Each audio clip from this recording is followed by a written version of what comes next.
नमस्कार बच्चों। तो इससे पहले वाले लेक्चर पे जहाँ पे हमने खत्म किया था, वो यहीं पे खत्म किया था।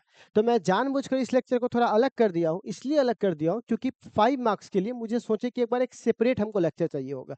दैट्स व्हाई मैंने इसे अलग कर दिया। तो चलिए प्यारे बच्चों, बिना देर किए हुए आज जो पहले वाला हम लोग क्रैश कोर्स में पढ़ चुके थे, तो आज हम लोग इस चैप्टर के दूसरे 5 नंबर की ओर, तीसरे 5 नंबर की ओर। दूसरा कौन है? Gauss law. But Gauss law के मैं अलग-अलग ही रखता हूँ क्योंकि वो अलग-अलग ही पूछता है, तो चलो गॉस लॉ को हटा दो। तीसरा हमारे पास है कौन सा बउआ? Long wire. तो हम लोग अब इलेक्ट्रिक फील्ड निकालने जा रहे हैं किसके द्वारा? लॉन्ग वायर के द्वारा, और उसके बाद इसके द्वारा। तो 2 5 नंबर आज हम लोग शेयर करेंगे। तो चलिए सबसे पहला हमारा हेडिंग है प्यारे बच्चों। हेडिंग है हमारा electric field due to long charged wire. कैसा वायर? Long charged wire. ठीक है। इससे पहले कि हम इस टॉपिक को छेड़े, जो 5 मार्क्स के लिए है, स्टार लगा लीजिएगा, बिहार बोर्ड में ये पूछ चुका है। तो मैं आपसे उम्मीद करूंगा कि आप 3 बार इसे देखकर लिखेंगे और 1 बार बिना देखे लिखेंगे। प्लीज आपसे रिक्वेस्ट है, ठीक है। तो अब सवाल है E due to long charge wire. अब सवाल है कि लॉन्ग चार्ज वायर, आखिर इसको पढ़ने से पहले हमें और क्या पढ़ना चाहिए? तो सुनिएगा प्यारे बच्चों, होगा क्या, इसे पढ़ने से पहले आपको थोड़ा सा जानना चाहिए किसके बारे में। तो देखो, एक सिलेंडर के बारे में। एक सिलेंडर ऐसे ऊपर से ढक्कन होता है, नीचे से ढक्कन होता है, और बीच में ऐसे लपेटा होता है। ठीक है, ठीक है। एक सिलेंडर, मैं पेपर लेके आता हूँ। मेरे पास पेपर होगा कि नहीं? पेपर पेपर पेपर पेपर, हाँ एक पेपर तो है मेरे पास, ये लीजिए। ठीक है, तो देखिए यहाँ पर एक पेपर है। ठीक है, अब क्या हुआ, अगर मैं इस पेपर को देखूं तो मैंने इसका सिलेंडर बना लिया। एक ऊपर से ढक्कन, तो ऊपर वाले ढक्कन को यहाँ लिख दीजिए। एक नीचे वाला ढक्कन, नीचे वाला ढक्कन, और ये जो गोला वाला पार्ट है इसको लेटरल सरफेस एरिया बोलते हैं। अगर मैं इसको कैंची से बीचे बीचे काट दूं और इसको खोल दूं तो ये आयत बन गया कि नहीं बन गया? देखिए प्यारे बच्चों, बन गया आयत। तो अगर मैं इसको काट दूंगा, ऐसा बन जाएगा, देखो तो। लेकिन लेकिन लेकिन सुनिएगा, ये जो है ऐसे है, तो ये इसकी परिधि है। तो बताइए इसकी परिधि कितनी होगी? तो इसकी परिधि उतनी ही होगी, जब खुलने के बाद इसकी लंबाई इसकी परिधि बन जाएगी। तो इसकी परिधि होगी 2 पाई आर, और इसकी हाइट अगर h है तो ये कितना होगा? h 2 pi R. अगर इसकी हाइट l है तो l लिखेंगे लंबाई। तो बताइए इसका एरिया कितना होगा? तो पता है ये एक आयत बन गया। वृत्त की परिधि उसकी लंबाई, और लंबाई उसका ये वाला जो पार्ट है उसकी चौड़ाई। तो इसका एरिया कितना होगा? लंबाई गुने चौड़ाई, मतलब 2 पाई आर गुने एल। तो इस पार्ट का कितना है? 2 पाई आर एल। और इस पार्ट का कितना है? तो सबको पता है पाई आर स्क्वायर। और नीचे वाले पार्ट के कितना है? तो पाई आर स्क्वायर। तो क्या इतना कॉन्सेप्ट आपको याद रहने वाला है? कोई दिक्कत प्यारे बच्चों? बोलिएगा नहीं सर। तो क्या ये कॉन्सेप्ट आपको याद रहेगा? तो बोलेंगे हाँ रहेगा सर। चलिए आगे बढ़ता हूँ। अब आते हैं अपने सवाल पर। तो ये क्या कहता है कि सबसे पहले तो आप एक चार्ज वायर मानिए। हम बोले ठीक है, वायर मान लेता हूँ, चार्ज वायर। तो ये हमारे पास एक चार्ज वायर है, ठीक है, ठीक है। क्योंकि ये कितना लंबा है इसकी जानकारी हमारे पास नहीं है, सीधे बोला कि ये लंबा है। तो जब ये लंबा है, कितना लंबा है इसके बारे में हमको जानकारी है ही नहीं, तो इस पे हम अगर चार्ज दौड़ा रहे हैं, अगर इस पे चार्ज दौड़ रहा है, अगर इस पे चार्ज दौड़ रहा है, तो चार्ज का क्वांटिटी क्या हमको क्यों पता चलने वाला है? तो बोलिएगा नहीं सर, आपको क्यों कभी पता नहीं चलेगा। क्यों? जब एक बात बताओ, हमको लंबाई ही नहीं पता है तो हम कैसे पता चलेगा उस पर कितना चार्ज होगा? जैसे हम, ये तो वही वाला बात हुआ कि हम किसी ईंटा की दुकान पे जाके पूछ रहे, भैया हमको घर बनाना है, बहुत लंबा घर बनाना है, कितना ईंटा लगेगा? तो बोलेगा कितना बड़ा बनाना है? पता नहीं, बहुत बड़ा। अच्छा बहुत बड़ा, कुछ तो बताइएगा। मैंने कोई बात नहीं, चलते रहेगा। भाई ऐसे हम कैसे ईंटा बता दे तुमको, ऐसे हम कैसे चार्ज बता दे? तो एक काम करो, एक ट्रैक्टर का दाम 2000 रुपये लगेगा, 8-10 रुपये लगेगा, तुमको जितना लगवाना है बना लेना। तो आप बताइए उसने क्या किया? क्या किया बोलिए? उसने किया ये कि उसने ट्रैक्टर के हिसाब से एक का बता दिया, फिर बोला जितना का निकालना होगा निकालते चले जाना। तो उसी एक के मान को हम लोग बोलते हैं लेमडा। तो कोई पूछेगा आप चार्ज क्यों नहीं लिखे इस पर? क्योंकि ये तो बहुत बड़ा था, तो चार्ज की क्वांटिटी पता नहीं चलता। लेमडा, लेमडा बराबर क्या फॉर्मूला होता है? क्यू बट्टा एल। इसकी लंबाई एल है, तो क्यू बट्टा एल। तो आप बताइए, कहिएगा ठीक है सर, तो निकाल दीजिए लेमडा मान, क्यू बराबर क्यू बट्टा एल, निकाल दीजिए इसके बाद। नहीं, गॉस साहब कहते हैं कि मेरा उपयोग तुम तभी कर सकते हो जब तुम इसको बंद करोगे। तो क्या मैंने इसे बंद किया है? नहीं किया है। इसे बंद करना चाहिए? बोला बिल्कुल करना चाहिए। सर इसको बंद गोला से कर दीजिए। मैं बोलूँगा गोला से नहीं करूँगा, मैं इसको बंद करूँगा सिलेंडर से। पूछिएगा, आप सिलेंडर से क्यों बंद कर रहे हैं भाई?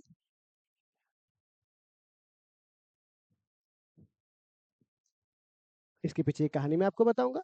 आप सिलेंडर से क्यों बंद कर रहे हैं? तो ज़रा देखिएगा। इसकी रेडियस कितनी है? ए। इसकी लंबाई कितनी है? एल। ठीक है? रेडियस ए है, लंबाई कितनी है? एल। अब एक बात बताओ, मैंने इसको सिलेंडर से क्यों घेरा? तो मैं ये कहानी आपको थोड़े समय के बाद बताऊँगा, तो आपको जब प्रैक्टिकली देखिएगा तो समझ में आए कि सर ने सिलेंडर का इस्तेमाल क्यों किया। अब ज़रा देखिए, वैसे भी आपको पता है कि पेन भी क्या एक तरह का सिलेंडर है। तो जैसे आपको पता है लोहा को लोहा काटता है, जहर को जहर काटता है, गर्मी को गर्मी काटता है, कुत्ता को हाँ, उसी तरह एक सिलेंडर को कौन घेर सकता है? सिलेंडर ही घेर सकता है। तो अब प्यारे बच्चों एक बात बताइए, सिलेंडर के कितने पार्ट हैं? तो बोलिएगा 3 पार्ट हैं, ठीक है? इसकी रेडियस ए है। सिलेंडर का 3 पार्ट, एक अपर वाला पार्ट, एक बीच वाला पार्ट और एक लोअर वाला पार्ट, है ना? कितने पार्ट है? 3 पार्ट है। अपर वाला पार्ट का एरिया वेक्टर किधर होगा? ऊपर, DA1। इस वाले पार्ट का एरिया वेक्टर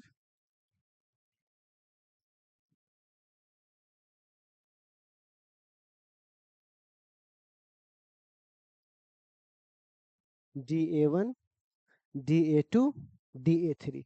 3 हमारे पास क्या है? वो एरिया वेक्टर है। और एरिया वेक्टर हमेशा परपेंडिकुलर होता है। Perpendicular, perpendicular, perpendicular. 3 परपेंडिकुलर है। ठीक है, ओके। ये कितना डिग्री है कौन बना रहा है? 90 डिग्री। ये कितना बना रहा है? तो एरिया भी इधर है और इलेक्ट्रिक फील्ड भी इधर होगा। देखिए इलेक्ट्रिक फील्ड यहाँ से गुजरेगा तो ऐसे गुजरता है इलेक्ट्रिक फील्ड। यहाँ से गुजरना तो ऐसे गुजरता है इलेक्ट्रिक फील्ड।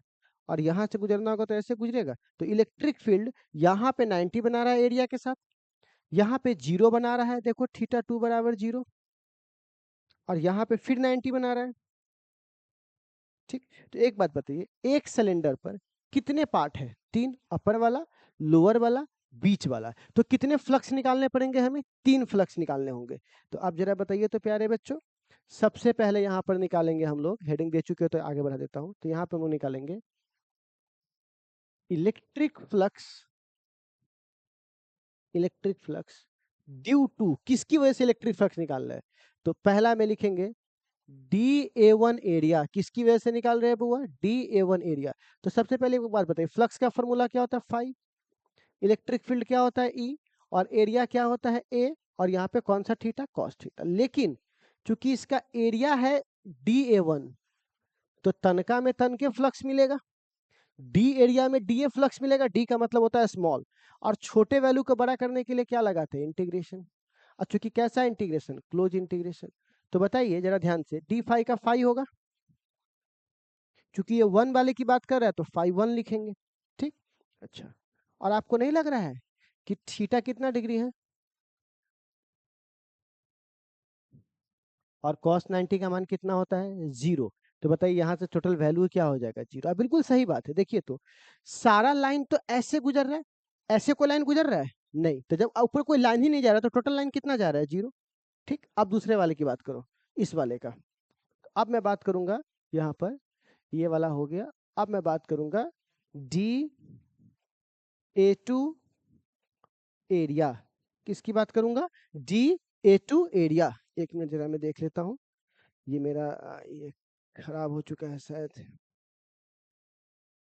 एक मिनट में बदल लेता हूँ, ये चार्जिंग खत्म हो गया। अकेले ही रहता हूँ ना बेटा, सब कुछ अकेले ही करना पड़ता है।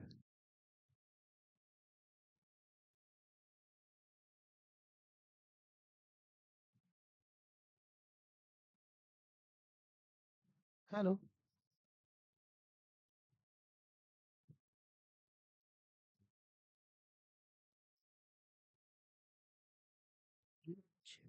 हो गया चार्ज, सॉरी, चार्ज नहीं हो रहा था। चलिए, तो यहाँ पे मैं, सॉरी, अकेले ही देखना पड़ता है सब। तो यहाँ पर क्या है DA2, वरना मैं ऐसा मालूम चला है कि लैपटॉप बंद हो गया, मैं पढ़ाते जा रहा हूँ तो कोई आप तक पहुंचेगा ही नहीं। तो हमारे आप तक पहुंचने के बीच में कुछ चैनल्स है, कुछ माध्यम उसे देखना पड़ता है, ठीक है। तो खैर बच्चे लोग, तो मैं क्या बोल रहा हूँ, ठीक है, यहाँ पर कि DA2 एरिया है, तो आप बताइए D phi 2 बराबर क्या लिखूंगा, तो इलेक्ट्रिक फील्ड E लिखूंगा, DA2 लिखूंगा और बीच का cos थीटा लिखूंगा। क्योंकि छोटा d है तो छोटा d में फ्लक्स होगा, तन के एरिया में तन के फ्लक्स, तन का पैसा में तन के मिलता हूँ, तो छोटा वैल्यू को बड़ा करने के लिए इंटीग्रेशन दोनों तरफ, और चूंकि क्लोज है तो क्लोज इंटीग्रेशन, d फाई का इंटीग्रेशन फाई ये होगा, लेकिन 2 है तो 2 लिखाएगा। इलेक्ट्रिक फील्ड बाहर आ जाए क्योंकि इलेक्ट्रिक फील्ड कांस्टेंट है। अब समझ में आया मैंने सिलेंडर क्यों लिया, क्योंकि सब जगह इसकी दूरी क्या मिलेगी, एक जैसी मिलेगी, सब जगह इसकी दूरी क्या मिलेगी, एक जैसी मिलेगी। तो इलेक्ट्रिक फील्ड में 3 चीज होता है, K Q बटे R, तो चार्ज तो सब जगह सेम है, दूरी भी सब जगह क्या सेम होगा, तब ना इलेक्ट्रिक फील्ड कांस्टेंट होगा। तो दूरी को एक जैसा करने के लिए हमने सिलेंडर चुन लिया था कि ये वाला दूरी सब जगह एक जैसा हो, ये वाला दूरी सब जगह एक जैसा हो। गोला लेने पर दूरी क्या हो जाता, अलग अलग आ जाता, ऊपर कम रेडियस नीचे ज्यादा रेडियस, इसीलिए मैंने यहाँ पर क्या लिया, सिलेंडर लिया। अब समझ में आएगा सिलेंडर क्यों लिया।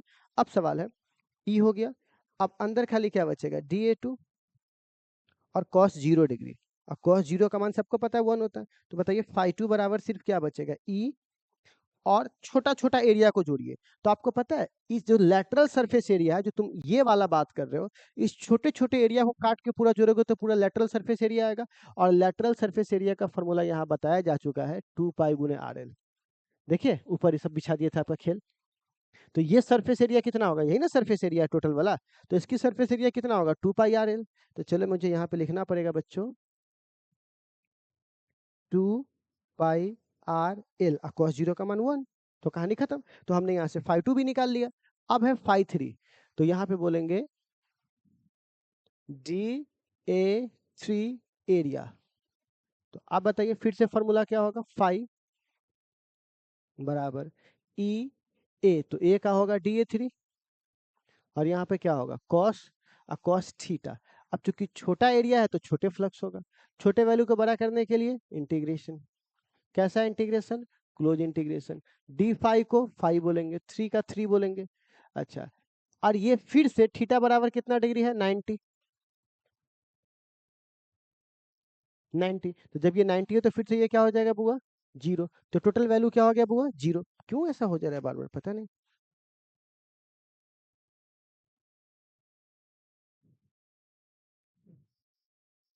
एक मिनट रुक जाइए।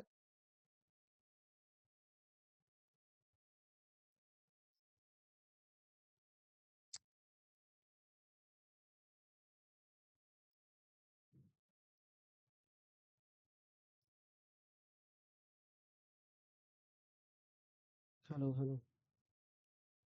लैपटॉप ही चार्ज नहीं होगा तो मालूम चलेगा सब घर जाएगा।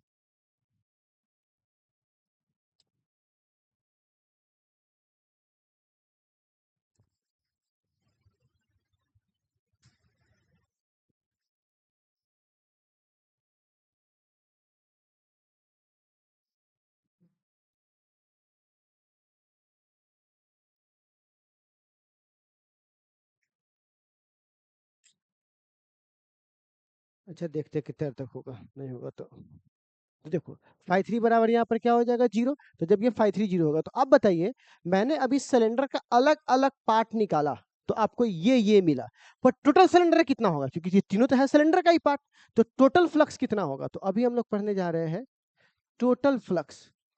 तो आप बताइए टोटल फ्लक्स कितना होगा, तो टोटल फ्लक्स बराबर होगा, तीनों को जोड़ दीजिए, phi 1 plus phi 2 plus phi 3। अब तीनों को जोड़िएगा तो पहले की वैल्यू कितनी है, 0, दूसरे की वैल्यू कितनी है, ई 2 पाई RL, प्लस तीसरे की कितनी है, 0। तो बताइए फाई बराबर क्या होगा, तो लिखेंगे 2 पाई RL गुने ई। तो ये समीकरण पहला हुआ। तो पहला फ्लक्स हमने निकाला, ये 3 तरीके से, प्योर पचनमरी है, पहला फ्लक्स हमने निकाला ये 3 तरीके से प्यारे बच्चों। अब आएगा गॉस लॉ, और दूसरा हम लोग निकालेंगे गॉस लॉ से। तो आप बताइए गॉस लॉ में फाई बराबर कितना होगा, तो गॉस लॉ में पढ़ा चुके हैं, क्यू बटे एप्सिलॉन नॉट, पढ़ाया ना गॉस के नियम से। लेकिन यहाँ पे तो चार्ज है भी नहीं करे, बल्कि यहाँ पे तो लेमडा लेवल है। तो एक बात बताइए, यहाँ से क्यू बराबर नहीं लिख सकते लेमडा गुने एल, अगर लेमडा में दिया हुआ है तो यहाँ पर भी हमें चार्ज बराबर क्या लिखना पड़ेगा बुआ, लेमडा इंटू एल। क्योंकि चार्ज के फॉर्म में तो वहां कुछ दिया है ही नहीं, हमें तो लेमडा के रूप में निकालना पड़ेगा। तो बस हमको थोड़ा सा चेंज करना पड़ेगा, लेमडा इंटू एल अब बट्टे क्या है एप्सिलॉन नॉट। समीकरण दूसरा, अब दोनों का लेफ्ट हैंड साइड बराबर है तो समीकरण में राइट हैंड साइड ही बराबर कर देंगे। तो equating first is equal to second. तो आप बताइए क्या होगा, 2 पाई आर एल ई बराबर लेमडा एल बट्टे एप्सिलॉन नॉट। एल से एल कट गया, तो बताइए एल से एल जब कट गया तो यहाँ पर क्या बचेगा, तो ई बराबर हमारे सामने बचेगा 1/2 pi epsilon not, 1/2 pi epsilon not lambda बट्टे आर। तो एक तो ये फॉर्मूला आ गया हमारे पास, या इसको कोई चाहे तो ऐसे लिख सकता है 1/4 पाई एप्सिलॉन नॉट 2 लेमडा बट्टे आर। बिल्कुल, क्योंकि इसमें 2 से मल्टीप्लाई कर दो, 2 से भाग दे दो, 2 से भाग 2 से मल्टीप्लाई, कोई फर्क नहीं पड़ता, कट के वापस वही आएगा। लेकिन ऐसा करने से आपको एक फायदा मिलेगा, इसको लिख सकता हूँ 9 गुने 10 के पावर 9 इसकी वैल्यू होती है, और 2 लेमडा बट्टे आर तो न्यूमेरिकल के लिए भी काम आ जाएगा। तो एक बात बताइए, ई का आर के साथ क्या संबंध है, तो बोलेंगे ई का आर के साथ इनवर्सली संबंध है, मतलब ई और आर एक दूसरे के साथ ऐसे है। ठीक है, तो 5 नंबरी क्वेश्चन हमारा यहाँ पे क्या हो गया, प्रूफ हो गया। तो कितना सिंपल 5 नंबरी है, सो देख लीजिए, मैंने सिंपली बोला ये 5 नंबरी के लिए लोग मरते हैं, जो नहीं मरते उसे घर मार के आते हैं। तो क्या है ये, क्या कहता है कि भैया एक सिलेंडर है, उस सिलेंडर मतलब एक तार है, उसे एक सिलेंडर से घेरो, सिलेंडर में 3 पार्ट है, तीनों पार्ट का फ्लक्स निकाल दो, इसका टोटल फ्लक्स जोड़ के गॉस के नियम के बराबर कर दो, आ गया आपका आंसर। बस यही तो पार्ट है। तो चलिए आप इसे 3 बार जरूर लिखिएगा, और लेट बी कंसीडर जरा लिख लीजिए, तो देखो, तो let be consider, let be consider A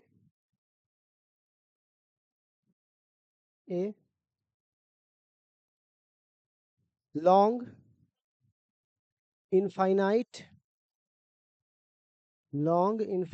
charge wire, long infinite charge wire, long infinite charge wire of linear charge density lambda, linear charge density lambda, and we have to find electric field at R distance. ठीक है, चलिए ये वाला हो गया। एक बार आप इसे देख लीजिए, एक बार आंखों से समझ लीजिए क्या क्या हुआ, चाहे तो वीडियो रिपीट कर लीजिए। हो गया, चलिए अब हम लोग एक काम करते हैं, आप एक आखिरी टॉपिक पे चलते हैं, 5 नंबरी वाला पे। छोटा 5 नंबरी है, 5 नंबरी नहीं कह सकते, 2 नंबरी भी है, ऑब्जेक्टिव भी है। ठीक है, कि एक चार्ज स्फीयर के दौरान निकाल के दिखाइए, किसके दौरान निकाल के दिखाइए, तो यहाँ पे अभी मैं बात करने वाला हूँ चार्ज्ड स्फीयर। ठीक है, तो हम लोग का हेडिंग होना चाहिए electric field due to charged sphere. तो सबसे पहली बात कहाँ कहाँ निकालना है, तो देखिए एक स्फीयर जो है वो कुछ इस तरह से है, इस स्फीयर पे चार्ज दिया गया है, क्या दिया गया है, चार्ज। तो चार्ज दिया गया है, तो इसके चार्ज है, तो इस चार्ज का कारण इसके बाहर भी इलेक्ट्रिक फील्ड होगा, सेंटर पे भी हो, मतलब रेडियस पे भी होगा, और इसके अंदर भी होगा। तो 3 जगह आपको निकालना है। तो सबसे पहले हम लोग निकालेंगे कहाँ, आउटसाइड, फिर निकालेंगे सरफेस, और फिर निकालेंगे इनसाइड। मतलब 3 जगह हमको निकालना है इलेक्ट्रिक फील्ड। ठीक है, कहाँ कहाँ निकालना है, आउटसाइड निकालना है, सरफेस पर निकालना है, और इनसाइड निकालना है। तो सबसे पहली बात ये बताइए, इसकी दूरी कितनी है, तो आर, और आउटसाइड निकालेंगे उसकी दूरी कितनी होगी, आर, और जो इनसाइड निकालेंगे उसकी दूरी क्या होगी, ए। तो मतलब 3 पॉइंट हमने चुन लिया, इनसाइड, सरफेस, आउटसाइड। तो सबसे पहले आउटसाइड का निकालते हैं। तो आपको तो ये बात अच्छे से पता होना चाहिए प्यारे बच्चों, कि आउटसाइड का मतलब होता है प्यारे बच्चों कि हम लोग, हाँ, आउटसाइड का मतलब होता है सबसे पहले इसे गॉस के नियम से घेरना पड़ेगा हमें। तो जब गॉस के नियम से घेरोगे तो जहां पे पूछ रहा है उतना बड़ा गोला घेरना पड़ेगा। क्या ये गोला वास्तव में या काल्पनिक है, तो बोलिए काल्पनिक है। तो एक गोला घेरे, कहते गोला ही क्यों घेरे, तो मैंने ये बताया है ना, जैसे जहर को जहर काटता, लोहा को लोहा काटता, कुत्ता को, उसी प्रकार एक गोला वो गोला ही घेर सकता है। ठीक, तो एक बात बताइए, इस गोला पर एक छोटा पार्ट काटोगे तो इस छोटे पार्ट का एरिया वेक्टर किधर होगा, ऊपर। और इलेक्ट्रिक फील्ड भी कैसे निकलेगा, तो इससे रेडियली रेडियली तो जो ये भी परपेंडिकुलर होगा, तो रेडियस भी परपेंडिकुलर है और इलेक्ट्रिक फील्ड भी परपेंडिकुलर है। इससे पहले वाले में यही हो रहा था पॉइंट चार्ज में, और गॉस के नेम को प्रूफ किया तभी यही बात बताए थे कि दोनों एक ही लाइन पर होगा। तो बताइए थीटा बराबर क्या होगा, तो 0 डिग्री। तो अगर मैं बात करूंगा इलेक्ट्रिक फ्लक्स का, किसका बात करूंगा, इलेक्ट्रिक फ्लक्स, तो यहाँ पे मैं निकालूंगा इलेक्ट्रिक फ्लक्स। तो अगर मैं इलेक्ट्रिक फ्लक्स निकालूंगा बउआ, तो बताइए तो फाई बराबर क्या फॉर्मूला होता है, ई। अब चूंकि छोटा एरिया की बात करें तो छोटा एरिया और कॉस थीटा, तो यहाँ पे एरिया छोटा है तो फ्लक्स भी छोटा होगा। छोटे वैल्यू को बड़ा करने के लिए इंटीग्रेशन, क्लोज है तो क्लोज इंटीग्रेशन, डी फाई का फाई होगा, ई बाहर आ जाएगा क्योंकि सब जगह रेडियस क्या है, कांस्टेंट है, तो बाहर आ जाएगा। अंदर क्या बच जाएगा, डी ए। और कॉस जीरो का मान कितना होता है, 1 होता है। बिल्कुल ऐसा लग रहा है कि हम प्रूफ कर रहे हैं, कौन, गॉस का नियम, सेम। अब बताओ फाई का फाई होता है, समझो गॉस का नियम प्रूफ कर रहे हो तुम। दोबारा आ गया ई, और छोटे छोटे एरिया को जोड़ेंगे तो कुल एरिया कितना होगा, तो बोलिएगा 4 पाई आर स्क्वायर। ठीक है, 4, ये आर क्यों लिख रहा हूं मैं, ये वाला आर, 4 पाई आर स्क्वायर। अच्छा ये समीकरण पहला। अच्छा फ्रॉम गॉस लॉ, घेरे क्यों थे, एक फ्लक्स निकाले फ्लक्स से और दूसरा फ्लक्स किससे निकालेंगे, गॉस से, तो बोलेंगे फ्रॉम गॉस लॉ। एक फ्लक्स निकाले फ्लक्स से, दूसरा फ्लक्स निकालेंगे गॉस से, तो फाई बराबर क्या फॉर्मूला होगा, क्यू बटे एप्सिलॉन नॉट। समीकरण दूसरा। तो आपको नहीं लग रहा है कि इक्वेशन पहला और दूसरा का लेफ्ट हैंड साइड बराबर है, तो राइट हैंड साइड भी क्या होगा, बराबर ही होगा। तो ई गुने 4 पाई आर स्क्वायर अब बराबर क्यू बटे एप्सिलॉन नॉट। तो बताइए ई बराबर क्या फॉर्मूला होगा, इस सबको नीचे भेज दीजिए 1/4 पाई एप्सिलॉन नॉट क्यू बटे आर स्क्वायर, हो गया। तो ये कहाँ निकला, आउटसाइड। ठीक, अगर हमसे बोलेगा सरफेस पर, दूसरा, अगर हमसे कहाँ बोलेगा बउआ, सरफेस पर, तो सरफेस पर ना ये 1/4 पाई एप्सिलॉन नॉट बदलने वाला है, ना चार्ज बदलने वाला है, क्योंकि चार्ज भी सेम है, खाली बदलेगा ये आर, ये वाला आर में बदल जाएगा। मतलब ये जो आर पहले हम छोटा वाला लिखते थे अब वो बड़ा वाला हो जाएगा, बस बाकी सब कुछ सेम रहेगा। तो कुछ आप करने की जरूरत नहीं है, चुपचाप आप क्या करो, सरफेस पर लिख दो 1/4 पाई एप्सिलॉन नॉट क्यू बट्टे आर स्क्वायर, हो गया। अच्छा इनसाइड पूछेगा तो ये थोड़ा भयानक स्टोरी है, ये ऑब्जेक्टिव में भी आता है, स्टार लगा लीजिएगा। इनसाइड, तो एक बात बताओ, अंदर चार्ज कितना है, देखो सारा चार्ज तो बाहर है। ये कौन है जिसने दरवाजे पे दस्तक दी, ये कौन है जिसने दरवाजे पे दस्तक दी, आप तो अंदर है, फिर बाहर कौन है, तो वही वाला सवाल है। सारे चार्ज तो बाहर है तो अंदर तो कोई चार्ज ही नहीं है, तो जब अंदर कोई चार्ज नहीं है तो इन साइड में क्यू बराबर क्या होगा, 0। और जब क्यू ही 0 हो जाएगा तो आपको नहीं लग रहा है कि इन साइड क्या हो जाएगा, 0, क्यों, क्योंकि यहाँ पर क्यू ही 0 हो गया। तो जब क्यू ही 0 होगा तो टोटल वैल्यू क्या हो गया, 0। तो कोई पूछेगा अंदर कितना इलेक्ट्रिक फील्ड होता है, तो बोलिएगा 0। बस यही बात आपको बतानी थी। और हमारा आज का जो चैप्टर है वो हो गया द इंड। इसको आप 5 नंबरी में पूछना होगा, 5 नंबरी में पूछ लेगा, ऑब्जेक्टिव में पूछना होगा, ऑब्जेक्टिव में पूछ लेगा। तो चलिए, क्या इतनी कहानी आप लोगों को समझ में आई, इनसाइड आउटसाइड। तो हम लोगों ने पहले चैप्टर को सक्सेसफुली खत्म कर लिया है। अब अगली क्लास में बहुत मजेदार VVI 2 नंबरी ऑब्जेक्टिव सब आने वाला है, मजेदार तरीके से आइए। उसके बाद इस पूरे का सार उसमें आ जाएगा, तो कौन कौन क्वेश्चन आने वाला सब क्वेश्चन के रूप में आपको मिल जाएगा। ठीक है, तो कैसा रहा आज का ये सेशन आप जरूर बताइए हमें।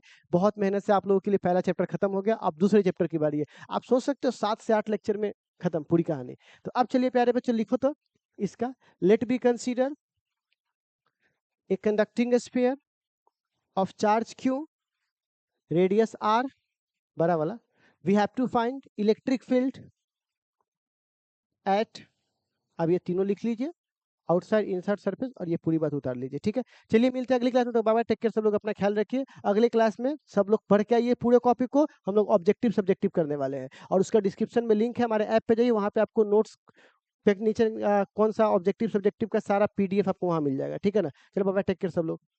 कोर्स नहीं लियो, ले लो भाई, कब तक वेट करेगा।